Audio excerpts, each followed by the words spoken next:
Whoa! Whoa! Do you see that over there? Is that Laurence Olivier? No, must have been an illusion. Today, we're going to be talking about, you guessed it, Illusionists. But specifically, Illusionists in Advanced Dungeons & Dragons 1st Edition. Are you excited? Are you? Oh yeah. Let's get started! Woo.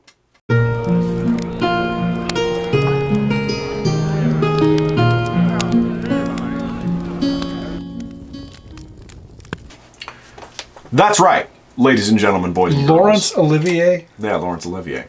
Comment down below if you know who Laurence Olivier is. I follow a, side note, I follow a Facebook page that talks about old Hollywood. And I didn't know that. Yeah, follow a couple of them. Well, I know you love old movies. I do love old movies, yeah. Comment below your favorite old movie.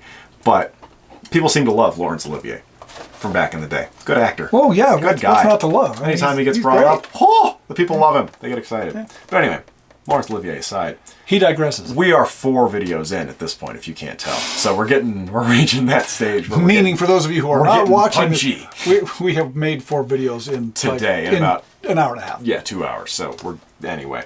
Illusionists, though, in my opinion, they are the most underrated class of character in Advanced Dungeons & Dragons. Would you agree with that assessment? I don't know if I would use that terminology. I don't know if I would say that they are... What good is he? I wouldn't say that they're necessarily underrated. I said underrated. I think... didn't you say underrated? I did. Then what are you complaining about? I said I would say they were underrated. I'm disagreeing with you. I would not say that they're underrated. I think that they're underappreciated. Sure. I think that's a better way to put it. Sure. I'll It's not that they are more powerful than they're just not. They're an extremely fun character. We've talked about this before. We've mentioned the Illusionist. But I think that they are underappreciated as a character type that can be a huge amount of fun to play. I agree, and I think that this is namely because if you're going strictly off of the player's handbook, they kind of suck. They can't really do anything. They're very limited. If you go just off the at the early levels, they're really limited. Yeah, if you go just off the originally included Illusionist spells, there's like 4 of them, and it's like the colored mist and things like that, and you can't really do that much creative stuff. I'll take issue with that, but go ahead. But yeah, originally there's like half of the selection for Illusionists in the player's handbook that there are for magic users and even clerics. Like, there's not that much stuff that they can do. You're pretty limited in choices. But they are included straight out of the gate. They are a class of character that you can choose from. And there's a decent description of some of the things that they can do. I'll just read some of it very, very quickly, what the actual rules say about the Illusionist. They form a subclass of magic users, and in most respects they conform to the characteristics of the latter. To be an Illusionist, a character must have a minimum... An important difference between Illusionists and magic users is that the former do not gain any experience bonus for having high scores in their required abilities of intelligence and dexterity. While being equal, or even slightly inferior to normal magic users in most respects, Illusionists have different and highly effective spells to employ.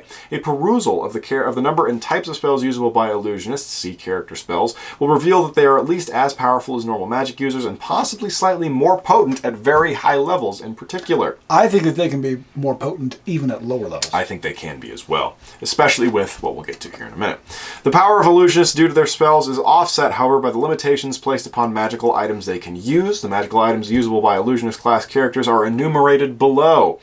All potions, not restricted to fighters only. Illusionist scrolls and magic user scrolls which contain spells usable by Illusionists. All rings. The Rod of Cancellation, Staff of Striking, and Wands of Enemy Detection, Fear, Illusion, Magic Detection, Metal and Mineral Detection, Secret Door, and Trap Detection, and Wonder. Miscellaneous magical items usable by every class of characters, crystal balls, but not with any added powers, all robes, excluding the robe of the Arch Magi, and books and similar written works readable by magic users, artifacts which are not prescribed items with respect to Illusionists, magic daggers. Illusionists are capable of manufacturing those magical items which create or sustain illusion, yada yada yada. That's the entire description, basically, in the original inclusion of the Illusionist class. What are your thoughts so far?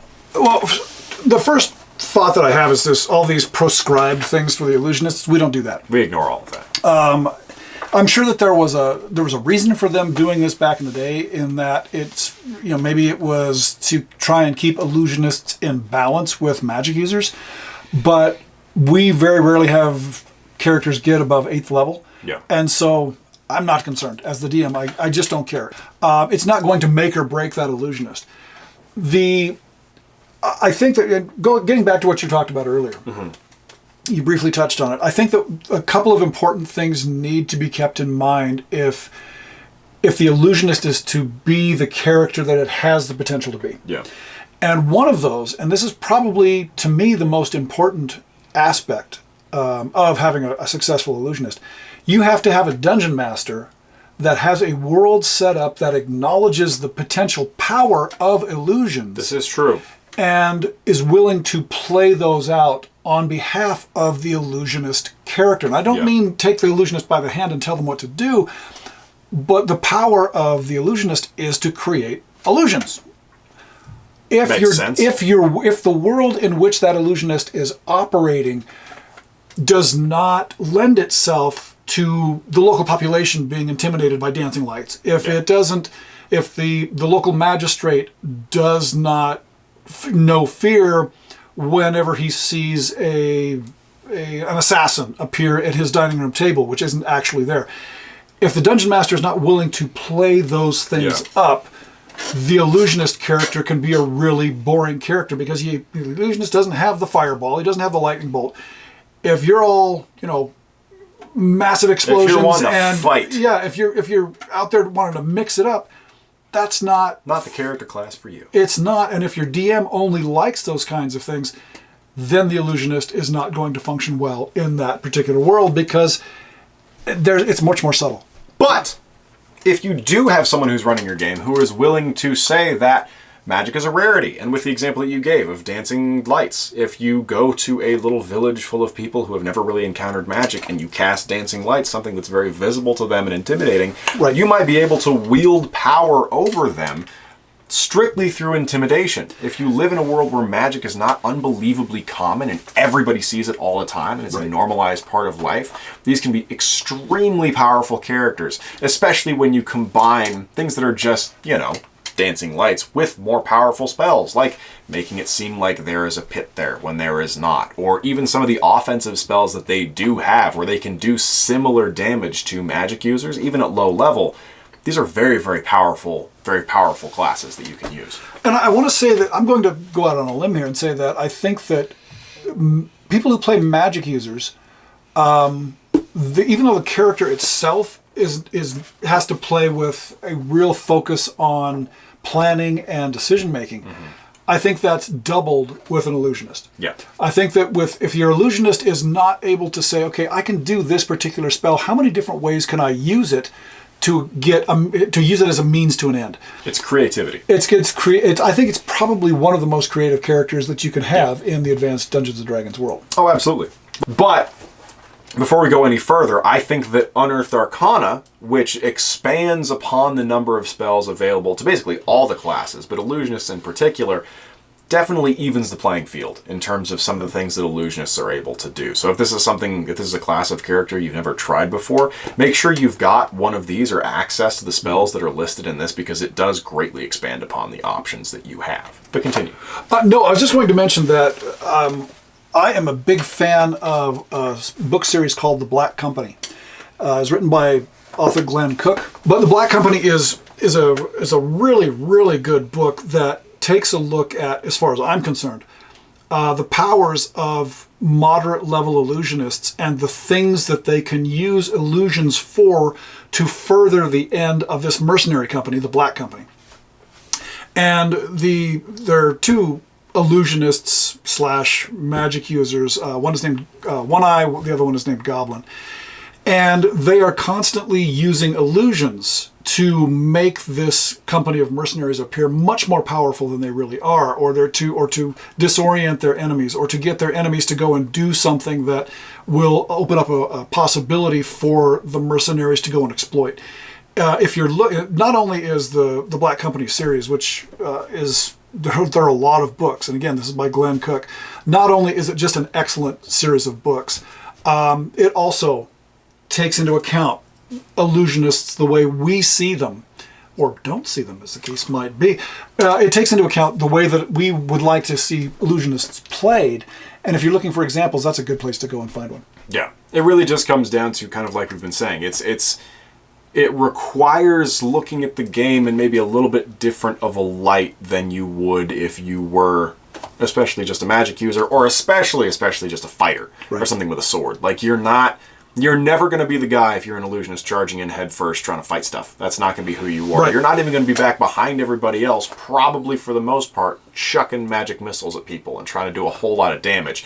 You're behind the people who are behind. You're in back, but you're planning things out ahead of time. You're trying to figure out ways you can use your magical abilities to impact things in ways that are not beat them up. You're not trying to kill people. You're trying to maybe avoid killing people. You're trying to avoid those fights. You're trying to maneuver your way around stuff so that people don't have to go down that road. And to be honest with you, in the way that we play the game especially, that's really, really important, because with every fight you get into, it's kind of 60-40 in terms of whether or not you're going to live or die. It's still, skewed a little bit towards us just to make the game more enjoyable, but good chance you're going to get killed by anything you come across. So if you can avoid those fights and figure out a creative way around them, that's really important. And again, circling back to the DM, having a DM who's willing to accommodate these creative solutions to things is really, really important for the illusionist. And as a DM, I love to see those creative approaches to problem solving. Things where there's nothing I love more as a DM than to have somebody say, you know what? I'm an illusionist. I'm going to try this. He's doing it again. So you see what I have to put up with? You know what? As my player is an illusionist, I'm going to try and accomplish this. And if it catches me off guard, or if it knocks me for a loop, I absolutely love it, because that means that, number one, I have set up a situation that is calling for creativity. So I've succeeded there in the game. Yeah. And if that creativity comes at me and catches me off guard, that means that the players are ahead of the game with me, and I'm going to have to play catch up, which I actually love to do. Yeah. So to me, the whole setup for having a world that is compatible or simpatico with an illusionist, it works both ways. It works for both the player and for the DM. In addition to that, some of the best characters that I have ever played have been multi-class characters. Yes.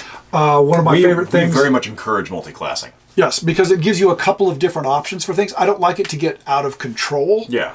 But I think things like the thief illusionist, one of my all-time favorites. I absolutely love the idea of a thief illusionist or an assassin illusionist. It just makes sense. It does, and just being able to cast these illusions, use these illusions, and get people to look over here when you're over here doing this sneaky thing. To me, that's one of the best character types that you can actually have. So, like, think about in National Treasure, the first one, when they're going to steal the Declaration of Independence. And Riley is sitting in the van, and he's hacking into the security camera feed, and he makes it come up in front of the guys who are sitting in the security office, and it looks like there's nobody there, right? But in reality, Nick Cage is running down the hall with a screwdriver, and he's going to steal the Declaration of Independence. You can do stuff like that. That's a really good example. in the game. It's just... He is an illusionist. He is an illusionist. Basically, yeah, you're just casting a spell instead of having your little thing that you tie into the camera feed with. But it just comes down to how you want to use these spells to affect the gameplay. And if you are creative about it and you're not necessarily, again, just thinking about slinging things and killing people, it's pretty cool. Yeah. So, I love the illusionist character. Yeah. It took me a long time to get there. For decades, no one ever played an illusionist in my campaign. Yeah. That has changed. It's become readily apparent that an illusionist fits in with our style of play, and I actually encourage people to explore the illusionist side of life, the illusionist side of D&D characters. Indeed. Let us know if you use illusionists, if you like them, if you enjoy playing them, as opposed to magic users. I mean, if there's a balance there. But if you're a magic user purist, believe you me, we want to hear what you have to say too. Exactly. All right. Well, go watch National Treasure if you haven't seen it. Great movie. Great movie. I can watch that. It's not a great movie. It is a great movie. I absolutely love that movie. It's no work of art. It is. In my mind, it is a work of art. He doesn't know what he's talking about. Anyway, if you want to hear more movie recommendations from us, comment down below. Yeah, that could go on and on. I'm Jim. I'm Alex. Keep your sword arm free. Keep your illusion arm I was free. just trying to think of something and it just didn't. Bye. Bye-bye.